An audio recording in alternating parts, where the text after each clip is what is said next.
Isang pagpupugay sa mga mama at ina ng ating pamilya.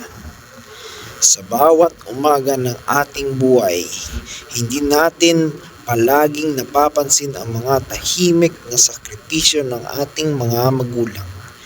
Ngunit kung babalikan natin ang lahat ng hirap, pagod at luha ng kanilang tiniis, mararamdaman natin ang tunay na kahulugan ng pagiging isang ama at ina. Sa ating mga ama, kayo ang haligi ng tahanan. Sa gitna ng katahimikan ninyo, naroon ang iyong matibay na paninindigan at panalangin para sa ikabubuti ng iyong pamilya. Kayo ang unang gumigising, huling natutulog.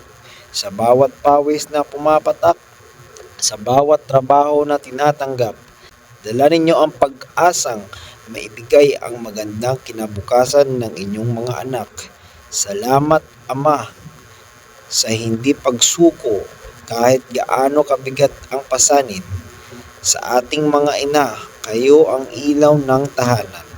Sa bawat haplos ng iyong kamay, sa bawat hapunan na inilalatag sa misa, sa bawat yakap at halik na nagbibigay lakas sa amin, kayo ang simbolo ng tunay na pag-ibig at walang kapantay na pag-aaruga.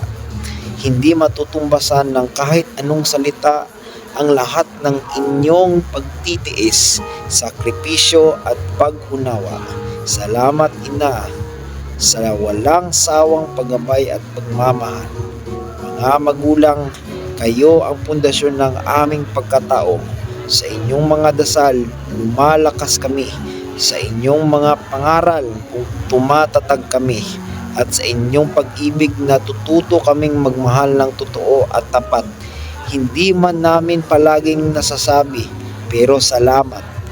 Salamat sa bawat araw na pinipili ninyong itaguyod ang aming pamilya. Salamat sa inyong buhay na nagsisilbing inspirasyon at patunay na ang pagmamahalan at pananampalataya ay sapat upang malampasan ang anumang pagsubok. Mabuhay ang mga ama at ina ng tahanan. Kayo ang aming tunay na mga bayani. Hindi kayo perpekto, pero kayo ang pinakamagagaling sa aming mga mata at sa puso ng bawat anak. Kayo ay walang kapantay. Mahal na mahal namin kayo. Saludo kami sa inyo.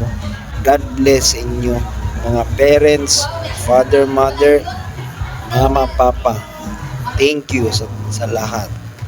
God bless you all. Thank you, Lord. Amen.